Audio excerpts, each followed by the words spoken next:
Hello everyone, good morning, welcome back to my channel. কেমন আছো তোমরা? আশা করছি ভালো আছো, সুস্থ আছো। সকাল থেকে উঠেই দেখি প্রচণ্ড বৃষ্টি।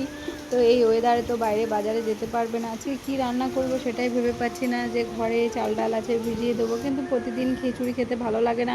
এই কয়েকদিন আগে বৃষ্টির মধ্যে খিচুড়ি করেছি। অ্যাকচুয়ালি এখন তো বর্ষাকাল, কিন্তু কিছু করার নেই। মানে ঘরে যা আছে সেইটা রান্না করতেই হবে।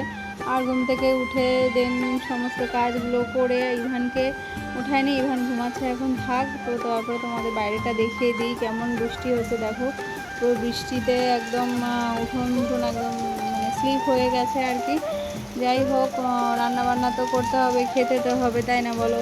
তো তারপরে ইভানের বাবাকে বললাম, যাও একটু ছাতা মাথা দিয়ে একটু চিকেন এনে দাও, চিকেন রান্না করি।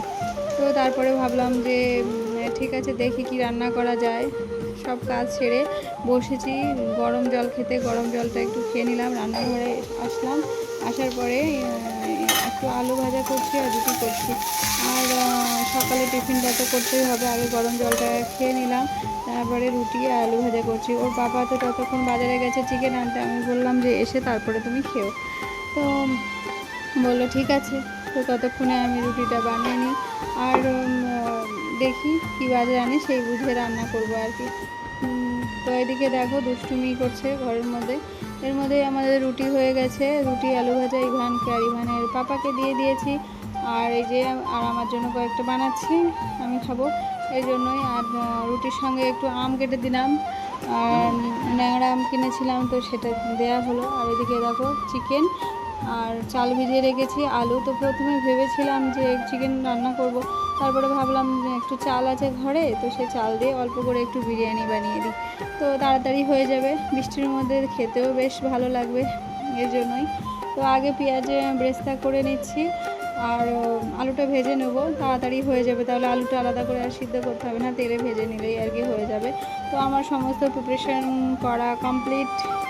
আর বিরিয়ানির মশলাটা করা বাকি আছে। এই যে মিক্সিতে দিয়েছি হালকা গরম করে, তো প্রায় হয়ে গেছে। আর একবার গুল্লা দিলেই হয়ে যাবে আর কি। তো দেন সব কাজ করে বিরিয়ানিটা দমে দিয়ে দেন বাসন মাজতে এসেছি। বাসনগুলো মাজলে তারপরে ঘরটা মুছবো। ততক্ষণে আমার দম উঠে যাবে, প্রায় 1 ঘন্টা রাখতে হবে। তো দমে থাক, ততক্ষণে আমি কাজ করে স্নান করে নিই। নিজে স্নান করে চলেও এসেছি, এখনও দমে বসানো আছে। খাওয়ার সময় শুধু নামাবো, তার আগে একটু আগে বন্ধ করে দেবো। এই বসানো আছে হাঁড়িতে, দেখতে পাচ্ছ।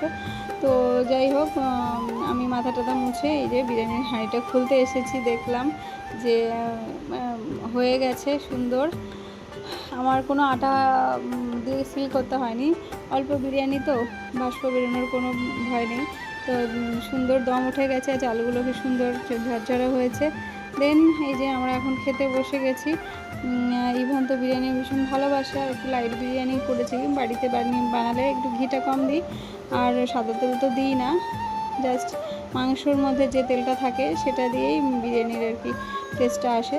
যাই হোক, বিরিয়ানিটা খুব সুন্দর টেস্ট হয়েছিল, ভালো লেগেছিল। ইভানের পাপা তো বলে খুবই ভালো হয়েছে, ভালো লেগেছে, মনে হয় যেন সব খেয়ে নিই। আমি বললাম বিরিয়ানি তো বেশ বেশি খাওয়া ভালো না, তাই না? তো যাই হোক, সবার প্লেটে প্লেটে দিয়ে দিয়েছি। ইভানকে দিলাম, ইভানের বাবাকে বললাম, এবার আমার জন্য আর কি বাড়ছি। তো যাই হোক, বিরিয়ানি বাড়ার পরে সবাই মিলে খাওয়া দাওয়া করে দেন ইভানের পাপা তো চলে গেছে ক্লাসে, আর আমি আর আমার বাবা সোনাটা বসে আছি। ও বললো সন্ধ্যা দিতে, ঘর দৌড় ঝাড়টা দিয়ে এবার সন্ধ্যাটা দিলাম। তারপরে একটু এখানে বসলাম। বসার পরে দেখো কি সোফা টোফা সব এলোমেলো রয়েছে, সবগুলো আর গোছালাম। ঘরে বিছানা চাদর চেঞ্জ করলাম, করার পরে দেন ফ্রেশ হলাম আর কি। তারপরে ভাবলাম যে মাথাটা একটু ধরেছে, একটু চা খাই। তো ইভানকে বললাম তুমি চা খাবে, বললো না আমি চা খাবো না। আর ঘর বাড়ি পরিষ্কার না থাকলে না আমার একদম ভালো লাগে না, মানে চা খাবার কোনো কিছু খেতে ভালো লাগে না, মানে কাজ ফেলে রেখে। তো দুটো ঘর পরিষ্কার করে মাথাটা আঁচড়ে এই যে চা করতে আসলাম। তো চা বসিয়ে দিয়েছি, একটু লিকার চা না খেলে মাথাটা ধরেছে, সারাদিন একটু চাপ যায়। তো সেই জন্যই আর কি সকাল থেকে তো উঠে কাজই করতে থাকি, একটু মানে রেস্ট পাই না। তো যাই হোক, একটু চা খেয়ে তারপরে রাতে কি খাবে সেটার জন্য বাবাকে ফোন করব, কি রান্না করব। তো এদিকে দেখো চা বেশি করেছিলাম, ইভানের জন্য এনেছি, আর ও না আনলে উপায় নেই, একা একটা কাপ আনলে ও টানাটানি করে, দুষ্টুমি করে। তো যাই হোক, আমি চা নিয়ে বসার সঙ্গে সঙ্গে আমাকে বলছে বিস্কুট দাও। তো আবার টোস্ট বিস্কুট ছিল, টোস্ট বিস্কুট ওকে এনে দিলাম। তো বললো মেয়ের বিস্কুট দাও, আমি বললাম মেয়ের বিস্কুট নেই, তুমি টোস্ট বিস্কুট দিয়েই খাও আর কি। তো আমি তো চা দিয়ে বিস্কুট খাই না, অ্যাকচুয়ালি দুপুরে বিরিয়ানি খেয়েছি, একটু চা হালকা খেলে ভালো লাগবে, কিন্তু বিস্কুট খেলে অম্বল হয়ে যাবে, এই জন্য বিস্কুট খাইনি। দেন ইভানকে একটু পড়তে বসেছিলাম, কোনোরকম একটু বই নিয়ে বসেছে, পড়েছে, একটু ড্রয়িং করেছে, তারপরে আবার খেলা শুরু করেছে, বলছে আমার পড়তে আর ইচ্ছা করছে না, আমি একটু খেলবো।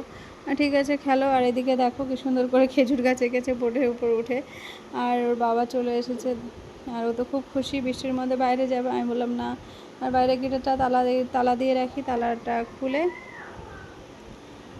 মানে খুললে বাবা ঢুকবে আর কি। তো বৃষ্টির মধ্যে আমিও গেছি একটু ভিজে ভিজে, কারণ গেটটা না খুললে তো আবার ঢুকবো কী করে। তো যাই হোক, ও ভিজে ভিজে এসছে, বৃষ্টি হচ্ছে ঝমঝম করে, মানে থামছেই না। রাত 11টা বেজে গেছে, এখন কি করা যাবে রাত হয়ে গেলে, কারণ কাজ ছিল, আর বৃষ্টির মধ্যে ট্রেনও অনেক লেট ছিল, সেই জন্য দেরি হয়ে গেছে। আর ইভান দেখো এই যে এখানে বসে বসে ওয়েট করছে, বাবা যেন আমি বারণ করেছি বৃষ্টির মধ্যে এখানে আসবে না, তো আসেনি আর কি, ওখানেই বসে আছে। আর এদিকে দেখো মুড়ি ভাজছি, তো রাতে আর কিছু খাবো না, আজকে মুড়ি ভাজবো, মুড়ি ভাজা দিয়ে আর মিষ্টি দিয়ে খাবো আর কি। তো যাই হোক, তারপর বিছানা নিয়ে ঘুমোতে চলে এসেছি। তো চলো আজকের ব্লগটা এখানে এন্ড করছি, টাটা, গুড নাইট।